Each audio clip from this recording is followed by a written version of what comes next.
Hello everyone, मैं रमन कुमार रजक स्वागत करता हूं आप सभी का अपने यूट्यूब चैनल पर। दोस्तों, आज की चर्चा का विषय है GDS to PA exam, postman to PA exam या एमटीएस टू पीए एग्जाम जो कि केरला सर्कल में हुआ था 2020 में। आज हम लोग उसको डिस्कस करेंगे। तो केरल सर्कल का हमारे पास पेपर है 2020 का पीए वाला। आज हम लोग इसको सॉल्व करेंगे और इसका पहले प्रश्न में पूछा गया है कंसीडर द फॉलोइंग स्टेटमेंट्स, यानी कि निम्नलिखित कथनों पर हमें विचार करना है। और पूछा गया है कि इनमें से कौन से जो कथन है वो करेक्ट है। तो पहला स्टेटमेंट है कि तुवालू एवं जो टूनिशिया है वो यूनिवर्सल पोस्टल यूनियन के सदस्य देश है। तो option number statement number A बिल्कुल सही है कि जो तुवालू और टूनिशिया है वो यूनिवर्सल पोस्टल यूनियन के मेंबर कंट्रीज हैं। और स्टेटमेंट नंबर 2 में है कि Burkina Faso universal postal union का सदस्य राज्य नहीं है। तो ऑप्शन नंबर बी गलत है, क्योंकि बुर्किना फासो भी यूनिवर्सल पोस्टल यूनियन का सदस्य है। स्टेटमेंट नंबर 3 में है कि भारत यूनिवर्सल पोस्टल यूनियन का सदस्य है। तो स्टेटमेंट नंबर 3 भी सही है, इंडिया भी यूनिवर्सल पोस्टल यूनियन यूपीयू का मेंबर कंट्री है। तो इसके अकॉर्डिंग स्टेटमेंट नंबर 1 और 3 सही है, इसलिए इस प्रश्न के लिए सही आंसर क्या हो जाएगा? तो इसके लिए सही आंसर हो जाएगा ऑप्शन नंबर सी 1 और 3 ओनली। क्वेश्चन नंबर 2 की बात करते हैं। 2 में पूछा गया है कि जो मशीन फ्रैंक्ड आर्टिकल होते हैं उन्हें अगर लेटर बॉक्स में पोस्ट कर दिया जाता है तो उनके साथ में कैसा व्यवहार किया जाएगा। तो मशीन फ्रैंक्ड के जो आर्टिकल होते हैं, मशीन फ्रैंक्ड आर्टिकल्स होते हैं, उनको अगर लेटर बॉक्स में पोस्ट करते हैं तो उन्हें अनपेड आर्टिकल्स की तरह अप्रदत्त सामग्री के तरह उनके साथ में व्यवहार किया जाएगा। इसलिए इस प्रश्न के लिए सही आंसर हो जाएगा ऑप्शन नंबर बी, उन्हें अनपेड आर्टिकल माना जाएगा, यानी कि उनको बिना भुगतान वाला आर्टिकल माना जाएगा। और क्वेश्चन नंबर 3 में पूछा गया है कि जो डाकघर गाइड भाग 2 है, यानी कि पोस्ट ऑफिस गाइड पार्ट 2 है, उसके अकॉर्डिंग पूछा गया है कि the use of inland letter card, यानी कि जो आईएलसी है इनलैंड लेटर कार्ड है, for addressing communication to foreign countries is not permissible excepting for. Basically ये पूछा गया है कि जो आईएलसी है इनलैंड लेटर कार्ड है, उनको कम्युनिकेशन के लिए हम लोग यूज नहीं कर सकते हैं। अगर हम उन्हें विदेश के लिए भेजते हैं एज ए कम्युनिकेशन, तो सिर्फ और सिर्फ कुछ कंडीशंस में ही कुछ देशों को परमिशन मिली है कि आईएलसी पर हम लोग फॉरेन कंट्रीज के साथ में एड्रेस कम्युनिकेट कर सकते हैं। लेकिन वो कंट्रीज हैं हमारी पड़ोसी देश हैं, उनके साथ में ही हम लोग आईएलसी के साथ में कम्युनिकेट कर सकते हैं। बाकी जो अदर कंट्रीज हैं उनके साथ हम लोग कम्युनिकेट नहीं करते हैं आईएलसी के माध्यम से। लेकिन कुछ आईएलसी भी चुनिंदा देशों के लिए ही परमिट की गई है। तो वो देश कौन कौन से हैं ये पूछा गया है। तो पीओ गाइड पार्ट 2 को हम लोग जब रीड करते हैं, पढ़ते हैं, तो उसमें बताया गया है कि आईएलसी को यूज करते हुए या आईएलसी के माध्यम से हम लोग जो भूटान, बांग्लादेश और जो नेपाल के देश है उन्हीं के साथ में हम लोग उनके पत्राचार के लिए आईएलसी को यूज कर सकते हैं। बाकी कंट्रीज को हम लोग आईएलसी से पत्राचार नहीं करते हैं, कम्युनिकेट नहीं करते हैं। इसलिए ऑप्शन नंबर बी हो जाएगा इस प्रश्न के लिए सही आंसर कि भूटान, बांग्लादेश और नेपाल के अलावा हम किसी अन्य देश के साथ आईएलसी से एड्रेस कम्युनिकेशन नहीं करते हैं या पत्राचार नहीं करते हैं। और क्वेश्चन नंबर 4 में पूछा गया है कि निम्नलिखित कथनों को विचार करना है। और पूछा गया है कि इनमें से कौन से जो स्टेटमेंट है वो गलत है। तो पहला स्टेटमेंट है कि जो रजिस्ट्रेशन फैसिलिटी है वो स्मॉल पैकेट और प्रिंटेड पेपर के लिए उपलब्ध नहीं है। तो स्टेटमेंट नंबर 1 गलत है, क्योंकि स्मॉल पैकेट और प्रिंटेड पेपर्स के लिए भी रजिस्ट्रेशन की जो फैसिलिटी है, पंजीकरण की जो सुविधा है वो उपलब्ध होती है। इसलिए स्टेटमेंट नंबर 1 गलत हो जाता है। स्टेटमेंट नंबर 2 में ये है कि भारतीय डाक पोस्ट बॉक्स संख्या के अलावा किसी अन्य पते के बिना विदेशी राज्य को भेजने के लिए प्राप्त सामग्री को स्वीकार करने से इनकार नहीं करेगा। तो स्टेटमेंट नंबर 2 हाँ सही है, स्टेटमेंट नंबर 2 बिल्कुल सही है। स्टेटमेंट नंबर 2 में बताया गया है कि the Indian post office will not refuse to accept registered article to a foreign country address to a post box number without other articles. तो स्टेटमेंट नंबर 2 सही है और स्टेटमेंट नंबर 1 गलत था और पूछा भी हमसे गलत स्टेटमेंट गया है, तो इसके अकॉर्डिंग जो ऑप्शन नंबर ए और बी ही सही बचते हैं, लेकिन स्टेटमेंट नंबर 2 सही है, इसलिए ऑप्शन नंबर ए इस प्रश्न के लिए सही आंसर हो जाएगा। प्रश्न नंबर 5 में पूछा गया है कि जो जाली टिकटों का निर्माण और उपयोग है वो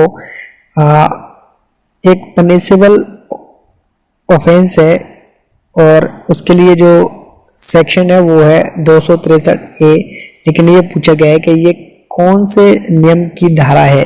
बेसिकली पूछा गया है कि जो जाली टिकटों का निर्माण एवं उपयोग है वो किस नियम के धारा 263A के अंतर्गत एक दंडनीय अपराध है। तो जब आप पीओ गाइड पार्ट फर्स्ट में देखते हैं तो उसमें लिखा हुआ है कि जो इंडियन पिनल कोड है, भारतीय दंड संहिता है, उसका क्लॉज नंबर 263A हमें ये बताता है कि जाली टिकटों का निर्माण और उपयोग एक दंडनीय अपराध है, इसलिए इस प्रश्न के लिए सही आंसर हो जाएगा ऑप्शन नंबर सी के द इंडियन पिनल कोड का वो सेक्शन 263A जो ये बताता है कि जाली टिकटों का निर्माण और उपयोग एक दंडनीय अपराध है।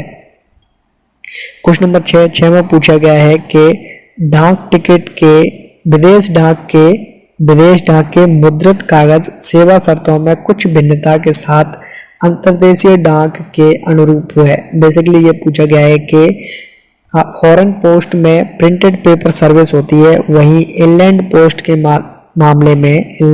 मामले में ऐसी कौन सी सर्विस है जो एज इट इज है। बेसिकली पूछा यह गया है कि फॉरेन पोस्ट में प्रिंटेड पेपर की सर्विस दी जाती है, वहीं इनलैंड पोस्ट के मामले में कौन सी सर्विस दी जाती है, जो कि दोनों एक जैसी ही है। तो बेसिकली जो बुक पैकेट है वो इनलैंड पोस्ट में दी जाती है और जो फॉरेन पोस्ट में प्रिंटेड पेपर की सर्विस है ये दोनों लगभग समान है कुछ कंडीशंस को छोड़ करके, यानी कि बुक पैकेट को हम लोग इनलैंड पोस्ट के मामले में देखेंगे और जो प्रिंटेड पेपर है उसे फॉरेन पोस्ट के मामले में हम लोग देखेंगे और दोनों के जो कंडीशंस हैं वो लगभग एक जैसी ही है ट्रांसमिशन के केस में। तो नेक्स्ट क्वेश्चन नंबर 7 में पूछा गया है कि जो ब्लाइंड लिटरेचर पैकेट होते हैं वो इंडिया पोस्ट के द्वारा कितने वजन तक के ट्रांसमिट किए जा सकते हैं, वो भी फ्री ऑफ कॉस्ट। बेसिकली पूछा गया है कि India post allows free transmission of plain literature packet up to, ये पूछा गया है कितने वजन तक का जो नेत्रहीन साहित्य पैकेट है उसे मुफ्त में फ्री ऑफ कॉस्ट उसे ट्रांसमिट किया जा सकता है। तो उसकी जो वेट की लिमिट है वो है 7 kg, यानी कि ऑप्शन नंबर सी हो जाएगा इस प्रश्न के लिए सही आंसर। क्वेश्चन नंबर 8 में पूछा गया है कि maximum weight permissible for letters international is, यानी कि जो अंतर्राष्ट्रीय पत्र होते हैं उनमें अधिकतम भार की सीमा कितनी परमिसिबल है, यानी कि कितने वजन तक का एक अंतर्राष्ट्रीय पत्र ट्रांसमिट किया जा सकता है। तो मैक्सिमम 2 किलोग्राम का इंटरनेशनल जो लेटर है वो परमिसिबल होता है, यानी कि ऑप्शन नंबर डी हो जाएगा इस प्रश्न के लिए सही आंसर। नेक्स्ट क्वेश्चन नंबर 9 में पूछा गया है कि निम्नलिखित में से कौन सा ऐसा देश है जो कि एपीपीयू का सदस्य देश नहीं है। एपीपीयू का पूरा नाम है एशियन पैसिफिक पोस्टल यूनियन। तो पूछा गया है कि निम्नलिखित में से कौन सा सदस्य एपीपीयू का हिस्सा नहीं है। तो थाईलैंड, फिलीपींस और भूटान एपीपीयू के सदस्य देश हैं, लेकिन जो जर्मनी है वो एपीपीयू का सदस्य देश नहीं है, इसलिए इस प्रश्न के लिए सही आंसर हो जाएगा option number D. Question number 10 की बात करते हैं। 10 में पूछा गया है with reference to international mail services, यानी कि parcel post, the following is or are accepted without packing. Basically पूछा गया है कि अंतर्राष्ट्रीय डाक सेवाओं के संदर्भ में पूछा गया है कि निम्नलिखित को बिना पैक किए स्वीकार किया जा सकता है। तो ऑप्शन नंबर 1 में है कि ऐसे सामग्री जिनको एक साथ मजबूत धागे या तार से बांधा जा सकता है या अन्य सीलों से, ताकि ऐसा एकल पार्सल बने जो अलग ना हो, तो इन्हें ट्रांसमिशन के लिए या पैकिंग के लिए एक्सेप्ट किया जा सकता है। ऑप्शन नंबर ए बिल्कुल सही है। ऑप्शन नंबर बी में है कि एक ही सामान वाला पार्सल जैसे लकड़ी का टुकड़ा, धातु आदि जो सामान्यतः पैक नहीं किया जाता है। तो ऑप्शन नंबर बी भी सही है, इसलिए इस प्रश्न के लिए सही आंसर हो जाएगा option number C, A and B दोनों। इसलिए इस प्रश्न के लिए सही आंसर हो जाएगा option number C. Question number 11 में पूछा गया है कि registration is compulsory for any parcel domestic exceeding in weight. Basically ये पूछा गया है कि अधिकतम कितने भार तक का एक घरेलू पार्सल को पंजीकरण करवाना होता है। यानी कि अगर कोई पार्सल जिसका वजन 4 किलोग्राम से ज़्यादा हो जाता है तो उसको रजिस्टर्ड करवाना ही होता है, उसे पंजीकरण करवाना उसके लिए कंपलसरी हो जाता है। तो बेसिक सी बात यह है कि एक अनरजिस्टर्ड पार्सल को, डोमेस्टिक अनरजिस्टर्ड पार्सल को मैक्सिमम 4 किलोग्राम तक उसे अनरजिस्टर्ड करके भी भेजा जा सकता है, लेकिन जब उसका वजन 4 किलोग्राम से ज़्यादा हो जाएगा किसी भी पार्सल का तो उसे रजिस्टर्ड करवाना ही होगा। इसलिए इस प्रश्न के लिए सही आंसर हो जाएगा option number D. Question number 12 में पूछा गया है कि with reference to post office guide part first consider the following statement. यानी पूछा गया है कि पीओ गाइड पार्ट फर्स्ट के संदर्भ में कौन कौन से स्टेटमेंट हैं वो सही है, पूछा गया है विच वन इज करेक्ट। तो स्टेटमेंट 1 में दे रखा है कि अगर कोई लेटर पोस्ट किया जाता है, अनपेड पोस्ट किया जाता है, a letter posted unpaid is charge on delivery with double the posted. Basically ये होता है कि अगर किसी लेटर को अनपेड या इनसफिशिएंटली पेड, अनपेड या इनसफिशिएंटली पेड यानी कि ऐसा लेटर जिसका भुगतान बिल्कुल भी नहीं किया गया हो या जिसका अधूरा भुगतान किया गया हो, आधा अधूरा भुगतान वाला अगर कोई लेटर पोस्ट कर दिया जाता है तो जब वो डिलीवर्ड होता है तो उस समय उनसे जितना भी बकाया होता है उसका 2 गुना पैसा वसूला जाता है। तो स्टेटमेंट नंबर ए हो जाएगा बिल्कुल सही। और स्टेटमेंट नंबर बी में है, स्टेटमेंट नंबर बी में है कि a letter posted insufficiently prepaid a charged on delivery with double the amount of the deficiency.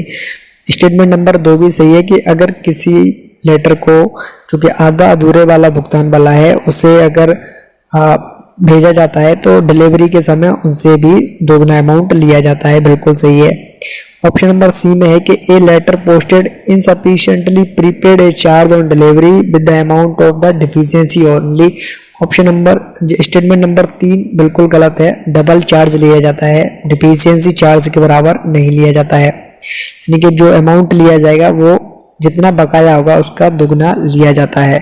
तो स्टेटमेंट नंबर ए और 2 सही है, इसलिए इस प्रश्न के लिए सही आंसर हो जाएगा option number B. Next question number 13 में पूछा गया है कि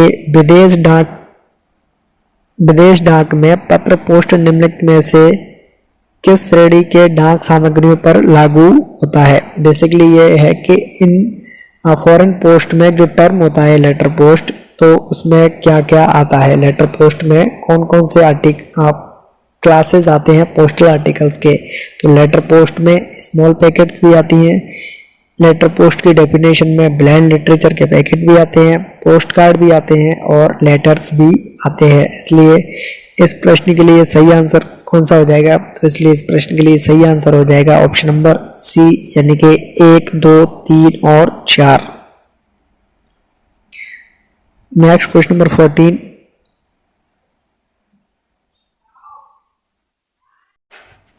क्वेश्चन नंबर 14 में पूछा गया है कि निम्नलिखित कथनों पर विचार करना है, और इसमें भी पूछा गया है कि कौन सा स्टेटमेंट है वो करेक्ट है, ये पूछा गया है। तो पहला स्टेटमेंट है book packet containing printed book should not contain any publication published at regular interval.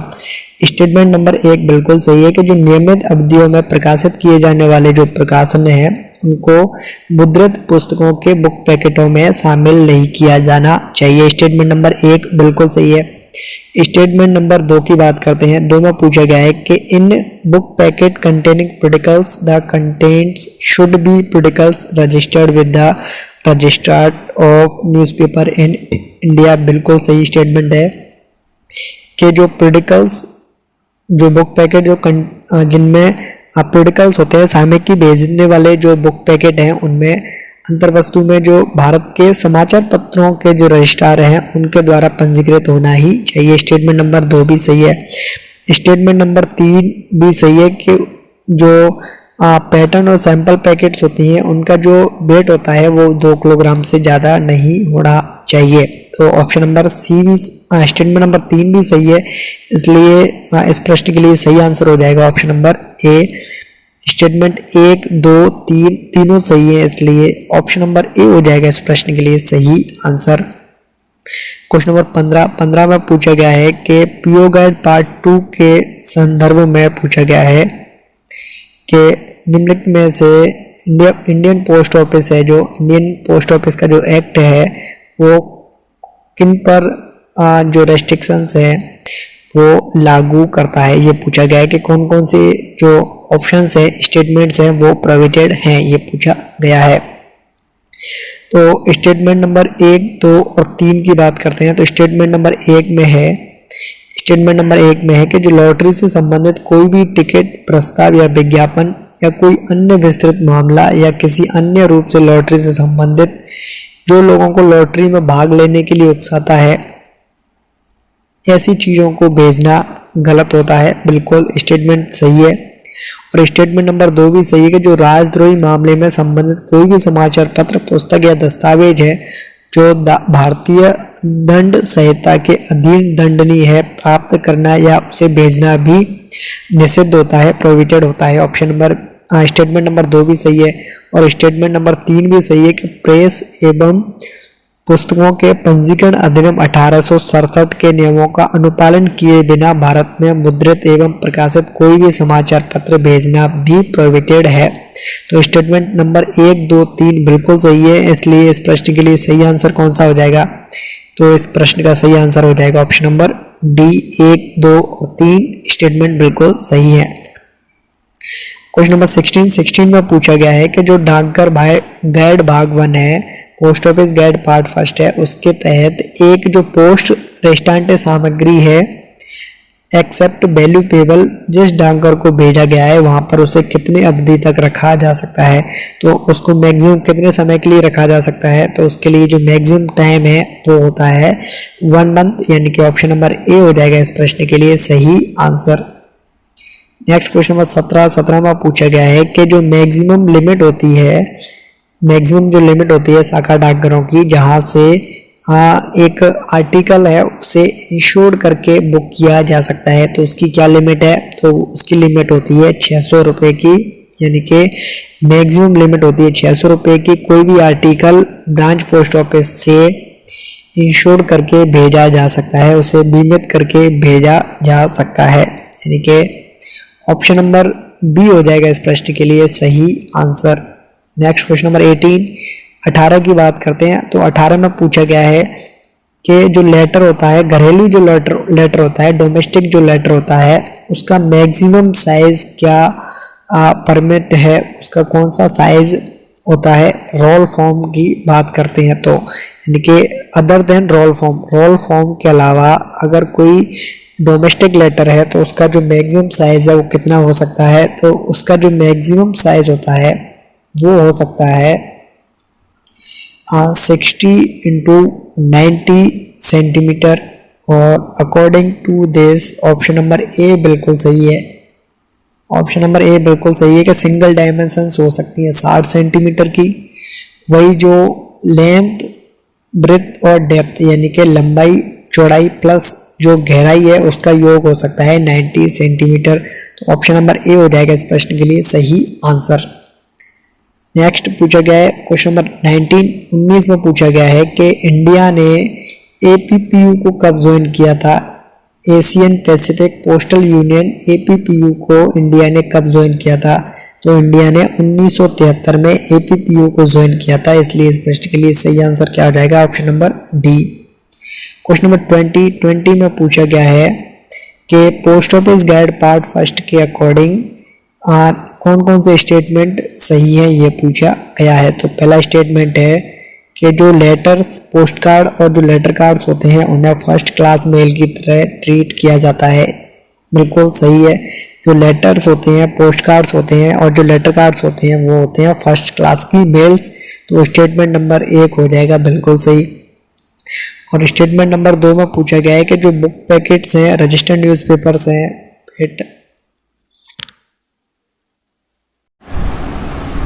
दूसरा स्टेटमेंट है पैकेट पंजीकृत समाचार पत्र पैटर्न एंड सैंपल पैकेट्स और ब्लाइंड लिटरेचर पैकेट्स को फर्स्ट क्लास मेल की तरह ट्रीट किया जाता है। तो स्टेटमेंट नंबर 2 गलत है, इन्हें सेकंड क्लास मेल की तरह ट्रीट किया जाता है। स्टेटमेंट नंबर 3 है कि जो पोस्ट कार्ड और लेटर कार्ड्स है उन्हें सेकंड क्लास मेल की तरह ट्रीट किया जाता है, तो ये भी गलत है क्योंकि इन्हें फर्स्ट क्लास मेल की तरह ट्रीट किया जाता है। इसलिए इस प्रश्न में स्टेटमेंट नंबर 1 सही है, इसलिए इस प्रश्न का जो सही आंसर है वो होगा ऑप्शन नंबर सी। 20 का ऑप्शन नंबर सी सही होगा। नेक्स्ट क्वेश्चन नंबर 21 में पूछा गया है कि जो एसपी ऑर्डर 2019 है 1/2019 है, यानी कि एसपी ऑर्डर 2019 का जो पहला ऑर्डर था उसके बारे में पूछा गया है कि उसका जो सब्जेक्ट है वो क्या था। तो उसका जो सब्जेक्ट था वो था intra operable net banking for POSB savings accounts, यानी कि ऑप्शन नंबर सी हो जाएगा इस प्रश्न के लिए सही आंसर। नेक्स्ट क्वेश्चन नंबर 22 में पूछा गया है कि जो माई स्टैम्प्स की जो एक सीट होती है उसकी कॉस्ट क्या होती है। तो उसकी कॉस्ट होती है 300 रुपये, यानी कि ऑप्शन नंबर बी हो जाएगा इस प्रश्न के लिए सही आंसर। नेक्स्ट क्वेश्चन नंबर 23 में पूछा गया है कि जो एसपी ऑर्डर 13/2019 था, यानी कि 2019 का जो एसपी ऑर्डर नंबर 13 है उसके अकॉर्डिंग सही कथन कौन सा है ये पूछा गया था। तो पहला स्टेटमेंट था कि पीपीएफ के अकाउंट को मिनिमम 1000 रुपये से खोला जाता है, तो ये बिल्कुल गलत है। पीपीएफ के अकाउंट को 500 रुपये से भी खोला जा सकता है, इसलिए स्टेटमेंट नंबर 1 गलत है। स्टेटमेंट नंबर 2 में है कि सुकन्या समृद्धि अकाउंट को 250 रुपये से खोला जा सकता है। स्टेटमेंट नंबर 2 बिल्कुल सही है, इसलिए इस प्रश्न के लिए सही आंसर हो जाएगा option number B. Next question number 24 में पूछा गया है कि जो हाइब्रिड मेल होती है इंडिया पोस्ट की वो निम्नलिखित में से कौन सी है। तो ई पोस्ट को हाइब्रिड मेल कहते हैं, इसलिए इस प्रश्न के लिए सही आंसर हो जाएगा ऑप्शन नंबर ए। ई पोस्ट एक हाइब्रिड मेल है इंडिया पोस्ट की। नेक्स्ट क्वेश्चन नंबर 25 में पूछा गया है कि सही कथन बताने हैं, दोनों में से कौन कौन से कथन सही हैं। तो पहला स्टेटमेंट है कि जो रिकॉर्ड ऑफिसर है वो सॉर्टिंग ऑर्डर असिस्टेंट जो होते हैं सॉर्टिंग असिस्टेंट्स को ओवर टाइम करने की ड्यूटी भी लगा सकते हैं। तो स्टेटमेंट नंबर ए बिल्कुल सही है। स्टेटमेंट नंबर 2 में है कि जो रिकॉर्ड ऑफिसर होते हैं वो सॉर्टिंग असिस्टेंट के म्यूचुअल ट्रांसफ़र भी कर सकते हैं, तो ड्यूटीज़ को म्यूचुअल एक्सचेंज भी कर सकते हैं। ये स्टेटमेंट भी बिल्कुल सही है। रिकॉर्ड ऑफिसर को इस बात की भी परमिशन होती है कि वो ड्यूटीज़ को म्यूचुअल एक्सचेंज कर सकते हैं सॉर्टिंग असिस्टेंट की, इसलिए जो स्टेटमेंट है नंबर 2 वो भी सही है। 1 और 2 स्टेटमेंट बिल्कुल सही है, इसलिए इस प्रश्न का सही आंसर हो जाएगा option number C. Question number 26 में पूछा गया है कि फॉरेन पोस्ट के संदर्भ में ऐसी ऑफिस जहां पर विनिमय कार्यालय जहां पर विदेश डाक के सीमा शुल्क निर्धारण का कार्य भी किया जाता है, ऐसी ऑफिस को क्या कहते हैं। तो ऐसी ऑफिस को फॉरेन पोस्ट ऑफिस या एफपीओ के नाम से भी जानते हैं, इसलिए इस प्रश्न का सही आंसर हो जाएगा option number B. Question number 27 में सही कथन को छांटना है। पहला स्टेटमेंट है सुरक्षा को WLA या होल लाइफ इंश्योरेंस भी कहते हैं, तो स्टेटमेंट नंबर ए बिल्कुल सही है। होल लाइफ इंश्योरेंस या WLA का दूसरा नाम सुरक्षा है और EA policy endowment assurance policy का दूसरा नाम है संतोष, इसलिए स्टेटमेंट 1 और 2 करेक्ट है, इसलिए इस प्रश्न का सही आंसर हो जाएगा option number C. Question number 28 में है कि वॉल्यूम 7 के अनुसार कौन कौन से कथन सही हैं। तो पहले स्टेटमेंट में है कि धूम्रपान, खाना पकाना एवं बत्ती का उपयोग या अपराधिकृत व्यक्तियों का मेल बैंड में प्रवेश की सख्ती से मनाही है, स्टेटमेंट 1 बिल्कुल करेक्ट है। स्टेटमेंट नंबर 2 में है कि मंडल अधीक्षक के विनिर्दिष्ट लिखित प्राधिकार के बिना मेल वैन में कोई स्टॉक या निजी लैंप नहीं ले जाया जाना चाहिए। ऐसे मामले में स्टॉक या लैंप को ज्वलनशील सामग्री को गिनती में लिया गया है या पैक नहीं किया गया है, तो स्टेटमेंट 1 और 2 दोनों करेक्ट हैं, इसलिए इस प्रश्न के लिए सही आंसर हो जाएगा वो option number C. Next question number 29 में पूछा गया है कि जो ग्राम प्रिय योजना है, जो कि एक RPLI का पार्ट है, यानी कि RPLI की 6 पॉलिसीज़ में से एक पॉलिसी है ग्राम प्रिय योजना, जो कि 10 वर्ष के लिए होती है। उसमें एंट्री की जो मैक्सिमम एज है वो है 45 ईयर्स, यानी कि ऑप्शन नंबर ए हो जाएगा इस प्रश्न के लिए सही आंसर। क्वेश्चन नंबर 30 में है कि वॉल्यूम 6 का जो पार्ट 3 है उसके अनुसार जो मिनिमम और मैक्सिमम कैश बैलेंस रहता है, जो कि प्रत्येक एसओ के लिए ऑथराइज़ किया जाता है, ऑथराइज बैलेंस होता है, उसकी जो अथॉरिटी है वो किन के द्वारा दी जाती है, उनको कौन ऑथराइज़ करता है। तो उनको ऑथराइज़ करने वाला जो व्यक्ति है वो होता है सुप्रीटेंडेंट ऑफ द पोस्ट, यानी कि ऑप्शन नंबर ए हो जाएगा इस प्रश्न के लिए सही आंसर। क्वेश्चन नंबर 31 में है कि जो प्राइमरी डाटा सेंटर है वो कहाँ से फंक्शन करता है। तो जो प्राइमरी डाटा सेंटर है इंडिया पोस्ट का वो नवी मुंबई में स्थित है, इसलिए इस प्रश्न के लिए सही आंसर हो जाएगा ऑप्शन नंबर ए। क्वेश्चन नंबर 32 में पूछा गया है कि जो फॉरेन पोस्ट के संबंध में जो डाक सामग्रियों को उनके पते पर न भेजकर एक ऐसे थैले में डालना जो किसी और देश के लिए प्रेषित की जा रही है, इसे डीकवर्ड अग्रेषण कहा जाता है। इन्हें इस प्रकार भी संदर्भित किया जा सकता है। बेसिकली ये है कि डीकवर्ड ट्रांसमिशन को क्या कहते हैं, तो उनको कहते हैं क्लोज ट्रांजिट मेल भी कहते हैं, इसलिए इस प्रश्न का सही आंसर होगा option number B.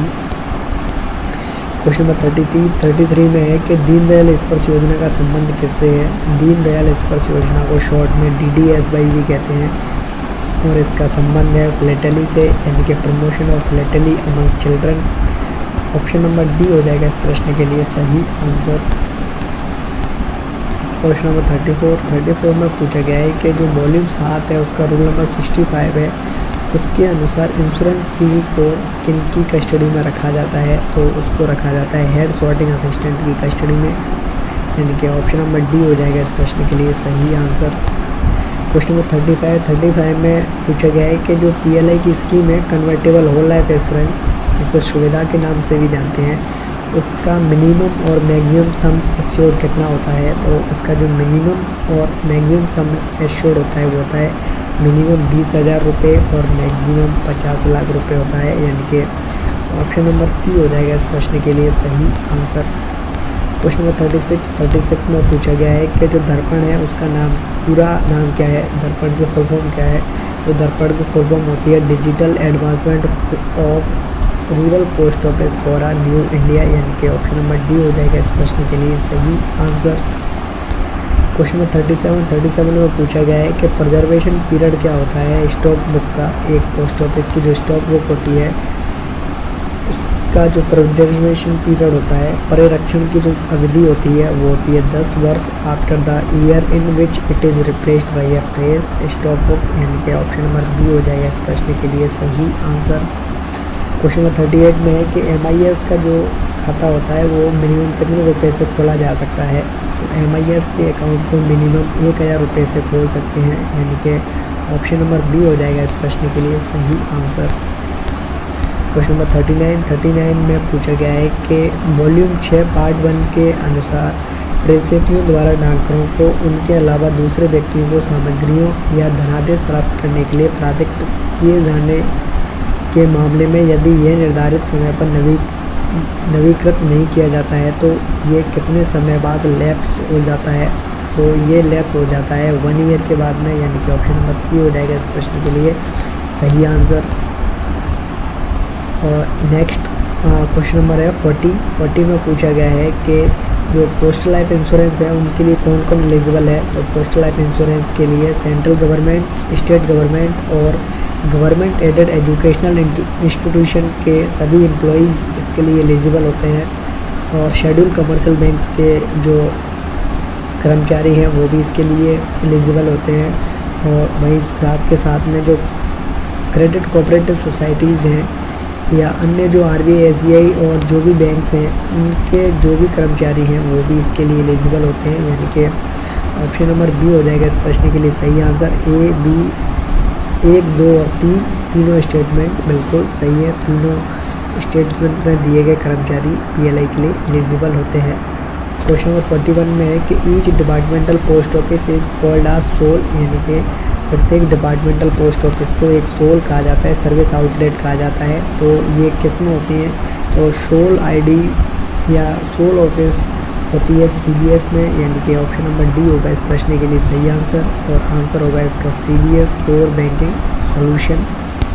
Next question number 42 में है कि CBS in India post is related to, CBS का संबंध किससे है? तो CBS का संबंध है फिनेकल से, यानी कि ऑप्शन नंबर ए हो जाएगा इस प्रश्न के लिए सही आंसर। क्वेश्चन नंबर 43 में पूछा गया है कि जो RICT डिवाइस होती हैं उनको जो मेन कंप्यूटिंग डिवाइस होती है उसके जो पेरिफेरल्स हैं निम्नलिखित में से कौन एक इसका पेरिफेरल नहीं है, परिकलन नहीं है? तो थर्मल प्रिंटर, 2D स्कैनर और फिंगरप्रिंट के जो स्कैनर है वो मेन कंप्यूटिंग डिवाइस के पेरिफेरल्स होते हैं, लेकिन लेज़र प्रिंटर इसका पेरिफेरल नहीं होता है, इसलिए ऑप्शन नंबर ए हो जाएगा इस प्रश्न के लिए सही आंसर। क्वेश्चन नंबर 44 में है कि जो डाकघर की सावधि जमा होती है टाइम डिपॉजिट होता है जिसके लिए निम्नलिखित अवधि उपलब्ध नहीं है। बेसिकली ये है कि एक TD 1 साल के लिए, 2 साल के लिए, 3 साल के लिए और 5 साल के लिए करवाई जा सकती है, लेकिन इससे 4 साल के लिए नहीं करवाया जा सकता है, इसलिए इस प्रश्न का सही आंसर हो जाएगा ऑप्शन नंबर ए। 4 ईयर का जो टाइम है TD के लिए पीरियड ये अवेलेबल नहीं होता है। क्वेश्चन नंबर 45 में है कि DPMS और F&A मॉड्यूल हैं वो किसके पार्ट होते हैं? तो DPMS और जो F&A होता है उस ये CSI के पार्ट होते हैं, यानी कि ऑप्शन नंबर बी हो जाएगा इस प्रश्न के लिए सही आंसर। क्वेश्चन नंबर 46 में है कि जो लागत केंद्र है या मुनाफा केंद्र है, बेसिकली जो कॉस्ट सेंटर है और प्रॉफिट सेंटर का जो कंसेप्ट है वो किससे संबंधित है? तो ये होता है SAP से संबंधित, यानी कि ऑप्शन नंबर डी होगा इस प्रश्न के लिए सही आंसर।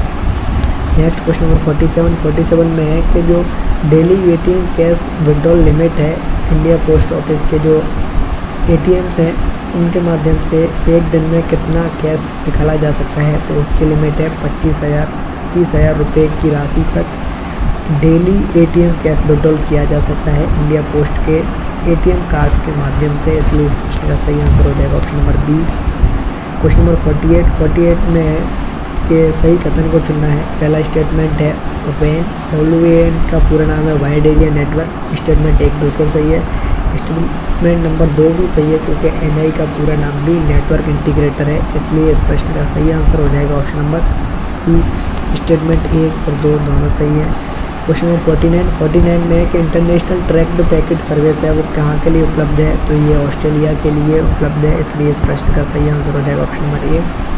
क्वेश्चन नंबर 50 में है कि जो IT मॉडर्नाइजेशन प्रोजेक्ट है डिपार्टमेंट ऑफ पोस्ट का, उससे संबंधित एक शब्द है CIS का संबंध किससे है? तो CIS का संबंध है PLI से, यानी कि ऑप्शन नंबर सी हो जाएगा इस प्रश्न के लिए सही आंसर। इसी के साथ हम लोगों ने केरला सर्कल का जो पीए का एग्ज़ाम था उसके हमने डिपार्टमेंटल एग्ज़ाम्स को कर लिया है कवर। और इसी नोट पर इस वीडियो को करता हूँ मैं एंड। ये है अंत इस वीडियो का। धन्यवाद।